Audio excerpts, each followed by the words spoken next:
You know, I went through how the conscious mind works, how the subconscious, and how the body is an expression of the mind. And as you go through that, if you go through it a few times, you're going to see, yeah, that's exactly what happens. Now, I want you to think of this for a moment. When you impress an idea upon your subconscious mind, that alters the vibration of this instrument we call our body. See, our body is a molecular structure. Really what it is. It's a mass of energy in a very high speed of vibration. Now, we invented a word to describe our conscious awareness of vibration, and that word is feeling. If you ask a person, you know, how are you today? They'll say, well, I'm feeling fine, or I don't feel that good, I feel great. You never hear a person say, oh, I'm consciously aware of being emotionally involved with a negative idea, so therefore I've moved into a negative vibration. But that's exactly what happens. So, you see, as we start to understand this, and we become aware that we're not feeling too good, we can change it. Now, it takes a little training, but you can do it. We are really in charge of how we feel. Now, we let other people upset us, but we don't have to let other people upset us. We don't need to react to them. We can respond. We can listen to what they're saying, and they say, well, you're entitled to your opinion, but that's just not what I'm like. And we can hold our own idea of ourselves. You see, it's important that we grasp how the mind works and that we understand the relationship of the body to the mind and the mind to the body. Now, it's our results that we want to change. Now, our results could be in our physical body. It may want to be, you may want to cast off a few pounds. You may want to put on a couple of pounds. You may want to have a little higher energy. See, all the energy there ever was or ever will be is 100% evenly present in all places at the same time. Everything's energy. You know, you'll hear people say, where does he get all the energy? Where does she get all the... Nobody gets energy. Everybody releases energy. Desire is the triggering mechanism that lets the energy flow. Now, let's go back and have a quick review. Here you've got the little stick person here. There you've got the conscious mind, and remember, you have the sensory factors hooked up to the conscious mind. And then you have the subconscious mind, and then you have the body. Now, the conscious mind has the ability to choose thoughts. Those thoughts turn into pictures. We turn the pictures over to the subconscious mind, and then the subconscious mind expresses the action, all right? Now, what is the problem? Remember, we said the subconscious mind had no ability to reject. We said the subconscious mind cannot differentiate between what's real and what's imagined. How did we arrive on the scene? I'll tell you. When you arrived on the scene, you did not have any conscious faculties developed. The sensory factors weren't even developed. This is how you arrived. That's called the little life. That's the baby. No conscious mind. So there's the subconscious mind. It's wide open. You can put anything in it. You see, your subconscious mind is programmed genetically. That's why we look like our relatives. It's built right into the genes at birth. But then we're programmed environmentally. Carl Mendinger from the Mendinger Foundation in Topeka one time said, environment is more important than heredity. Why do you think you speak the language you speak? You speak that language because you were surrounded by people that speak that language in your little life. And the language just went right into the subconscious mind. If you grew up in a home that was bilingual, you learned both languages. I had an associate over in Kuala Lumpur, had a little boy, he spoke 4 languages at 4 years of age. And you'd look at that and you'd say, my gosh. No. The baby was programmed. Why do you like the food you like? It's programming. That's right. Now, let's stop and think about the environment we were raised in. Here's the baby, and look at the ideas and the thoughts and the concepts that are going on around that baby are going right into that baby's subconscious mind. Now, through repetition, over and over and over again, and remember, the baby's getting it all day, all week, every week, all month, every month, all year, and this goes on for 4 or 5 years. And the baby reaches the age of 4 or 5 where they can start to think that baby's programmed. That baby is programmed to think like the people it had been surrounded by. If the people that surrounded that baby had gone right through school, the baby will probably grow up and go right through school. If the people that were surrounding that baby always lived in hard times, never had any money, always in debt, that's probably how that baby's going to grow up. Now this is bizarre, but this is how it happens. It's how it happens for me. I was raised during a depression. We didn't have any money. There was always talk about no money.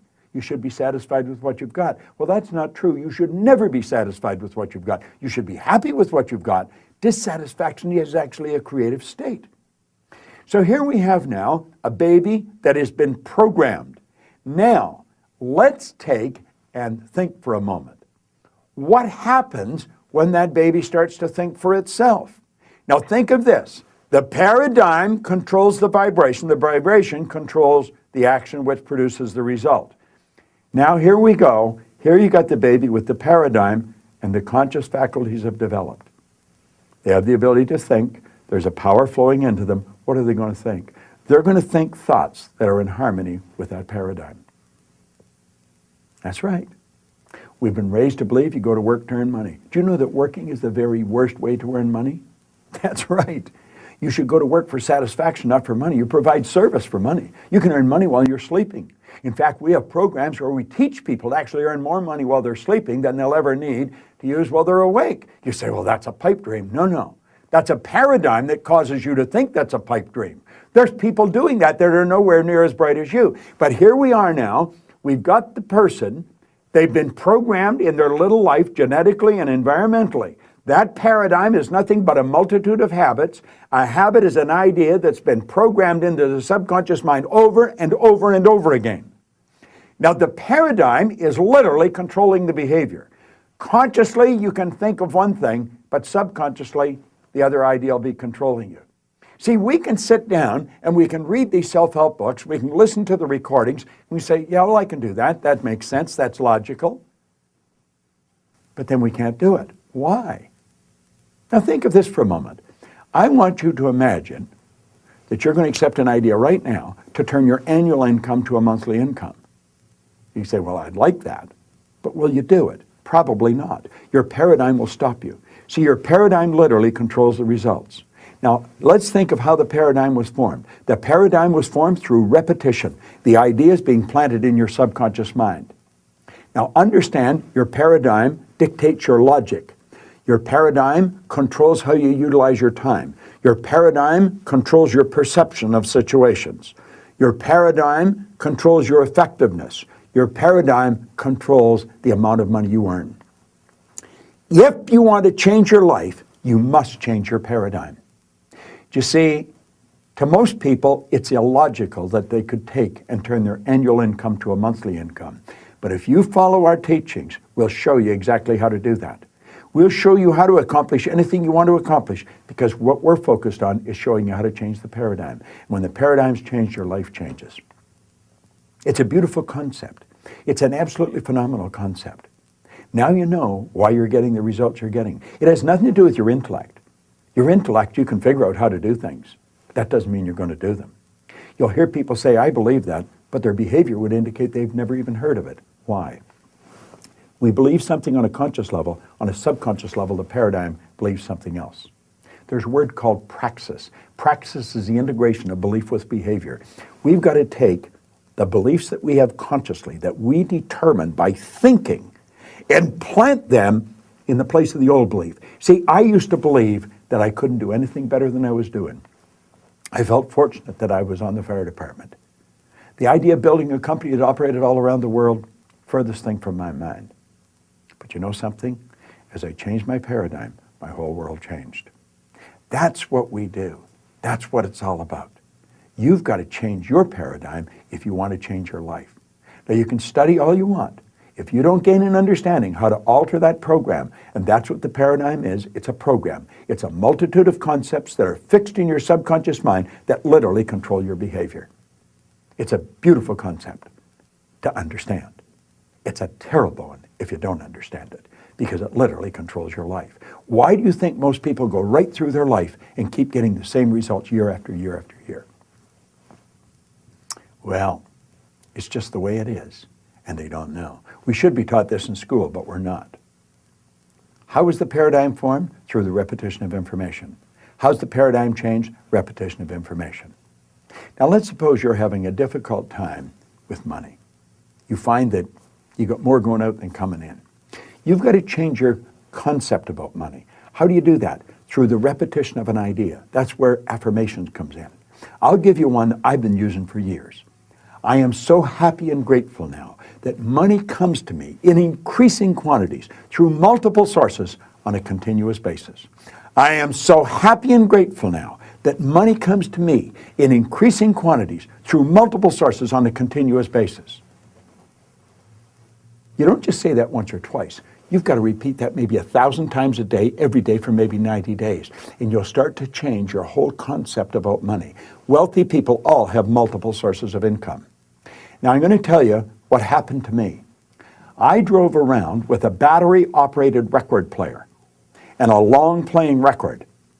And I played it over and over again every day for probably a couple of years. This was so totally illogical. It was behavior. Everybody thought I was losing it. And I'm reading the same book every day, Think and Grow Rich. As a matter of fact, I'm still reading the same book. And it was the repetition of Earl Nightingale's information and the book that changed the paradigm. I didn't know what I was doing. I didn't understand what I was doing, but I did it. Do you know, I had a man come up to me in the Waldorf Hotel in New York, the Waldorf Astoria, at the end of a 3-day program, and he said, "Bob, I really want to thank you for what you've just given to me." He said, "For the first time in my life, I've understood how I accomplished what I did." I said, "What did you do?" He said, "I won the gold medal in the decathlon in the Olympics in Melbourne, Australia in 1957. That's right. Milt Campbell. And he said, "I never understood how I did it." He said, "The next time you run a seminar, I want to bring my boys." And he did. Milt and I became great friends. In fact, Milt has a key to our house. He can come stay there anytime he wants. I live in Toronto, he's in New Jersey. But here was the top athlete in the world, the very best athlete in the world. He didn't understand how he got there. Most people that are very accomplished cannot tell you why they are. That's why they are. They've rewritten the program. They changed the paradigm. They might not have understood how they did it, but they did it. That's what our company is all about. We teach people how to change paradigms. I want to thank you for watching this, but I'm going to ask you to share it with other people. Share it with them. Say, "Come and watch this." Start a rapport. Build a rapport with people, you know. It's a great way to live, and this is great information to understand. Thanks for listening. It's Bob Proctor. I enjoy sharing it with you.